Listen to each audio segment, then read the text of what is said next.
Okay, let's dive into this. Welcome to today's Explainer, where we're going to unpack a fascinating and, frankly, deeply relatable psychological trap. We're talking about the 5:47 a.m. calculator. Seriously, if you've ever found yourself awake way before the sun has even thought about coming up, just staring at a glowing phone screen in a completely silent house, crunching numbers in the dark, well, this Explainer is designed exactly for you. We're taking a deep dive into the psychology of retirement math, and we're going to explore why it literally never seems to add up to peace of mind, no matter how many times you run those equations. So picture this scenario. It's exactly 5:47 a.m. The house is pitch black. The world outside your window is absolutely dead quiet. But your brain? Oh, your brain is remarkably loud. It is racing at 100 miles an hour. You reach over to your nightstand, you grab your phone, and you open up that calculator app, or let's be honest, that insanely complicated spreadsheet you've spent years building, and you just start punching in the numbers. But it's not basic arithmetic anymore, right? You're adjusting the math for some unexpected catastrophic healthcare emergency. You're tweaking your assumed inflation rate up by 0.5% just to see what happens. You're calculating sequence of returns risk, factoring in the 4% rule, and running worst-case scenario Monte Carlo simulations right there in your head. Calculate, recalculate, adjust. It's frantic. It's this hyper-specific early morning anxiety where you are desperately trying to mathematically prove to yourself that your future is completely secure against literally every possible disaster. Why does the retirement math never feel safe? I want you to really think about that for a second.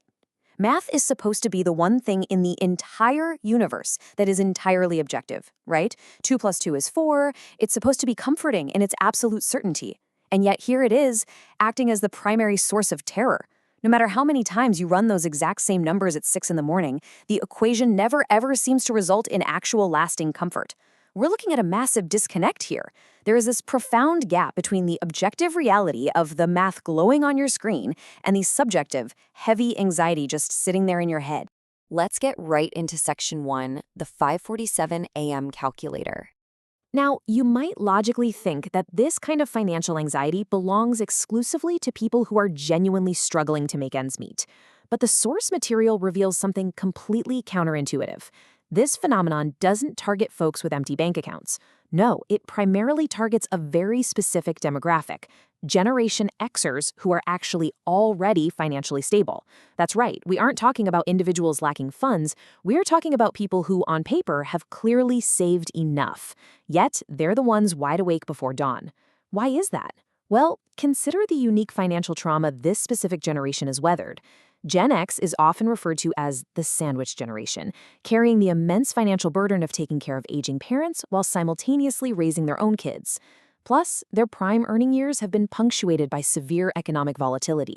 I mean, they lived through the dot-com bust of the early 2000s, watched their portfolios get absolutely decimated during the 2008 financial crisis, and are now navigating soaring, unpredictable inflation right as they approach their retirement finish line. Because of this history, they run the math relentlessly, as if they're perpetually on the brink of ruin. Now, what's really interesting about this slide is how it introduces Section 2, One More Year Syndrome. One More Year Syndrome is clinically defined as a condition where financially stable Gen Xers keep revising their retirement numbers downward, essentially delaying their exit from the workforce. Psychologically, it operates like a compulsion. Imagine this. You finally hit that magic $1.5 million number you spent a decade diligently aiming for. But the very next morning, instead of celebrating your financial independence, you convince yourself that, well, because a carton of eggs costs more this year, you actually need $2 million to be safe. You immediately move the goalposts. You convince yourself that the projected market returns are simply too optimistic or that future healthcare expenses will be drastically higher than any reasonable estimate. You are continuously shrinking your perceived safety margin, guaranteeing that the target is always just out of reach. We can clearly trace the endless, agonizing loop of this syndrome step by step. Step 1, you check the math in the early hours of the morning. Step 2, despite the numbers being objectively solid, you still feel profoundly unsafe. And this feeling isn't just a fleeting thought, it's a very real physiological reality. Your chest gets tight, your heart rate goes up. The primal anxious part of your brain is essentially overwriting the logical math on the screen. Step 3, to mentally justify that lingering physical feeling of danger, you revise your retirement numbers downward, artificially creating a financial deficit in your perfectly good plan. And finally, step 4, the only logical solution to this newly created, completely imaginary deficit is to tell yourself you just need to keep your head down and work one more year. It's a self-perpetuating, endless cycle that keeps you locked in a constant state of never feeling like you have enough. All right, we're making a pivot here. Let's look at section 3, the franc angle. And this brilliantly illustrates a profound shift in how we think about this. We traditionally view the calculator as a practical tool, right? Input equals output.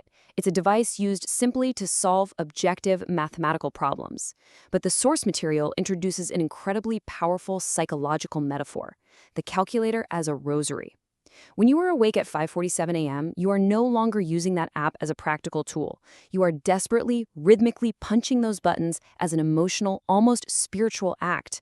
Moving the digital buttons with your thumbs provides this faux sense of physical control in a world that feels entirely out of your hands. It transforms from a device of calculation into a device of comfort, much like moving the beads on a rosary through your fingers to find peace. It becomes entirely an act of soothing. Punching in the numbers over and over again isn't about finally solving a complex equation or discovering some brilliant hidden tax loophole. It is purely a coping mechanism. There is a tiny, undeniable dopamine hit, a fleeting sense of absolute control that washes over you when your projected net worth temporarily flashes green on the screen. The repetition of the keystrokes, the familiar interface of the app, that brief illusion of having mastery over the future, it's all being utilized to soothe deep-seated internal anxieties that bubble up when the world gets quiet. You are actively trying to use math to calm a nervous system. Let's move to and see how this builds into section 4, fear math cannot fix. The source states it perfectly with this incredibly heavy realization, a fear that math cannot fix. I want you to just let that resonate for a moment. You can run Monte Carlo simulations 10,000 times. For those unfamiliar, a Monte Carlo simulation is essentially an advanced stress test for your financial portfolio, running it through thousands of randomized market scenarios to predict the probability of success. It's the ultimate mathematical safety net. But if the problem isn't fundamentally mathematical, no amount of financial stress testing will ever cure your emotional stress. The anxiety you are feeling is entirely immune to addition and subtraction. So the crucial point is this. What is the actual fear keeping you awake? The ultimate terror isn't about your personal savings rate. It isn't about whether you chose the right index fund or stockpiled enough cash in a high-yield account. The fear is that the system won't carry you. It is a fundamental, deep-rooted lack of faith in the overarching economic, social, and political structures that we all rely on to survive our later years. When people look at the world right now, they see the questionable long-term solvency of Social Security. They see an unpredictable, staggeringly expensive healthcare system. They see constant geopolitical instability that threatens global markets. You aren't calculating your money anymore. You are frantically trying to calculate your way out of a profound distrust of the entire system itself. Will the system carry you? The next time you find yourself awake before dawn, bathed in the blue light of your phone screen, reaching once again for that calculator app, I want you to stop. Take a breath and ask yourself, what are you really trying to solve for? Are you actually doing math? Or are you just trying to find faith in a system you no longer trust? Thank you so much for exploring this incredibly insightful topic with me today. Keep asking those tough questions, and I'll see you in the next explainer.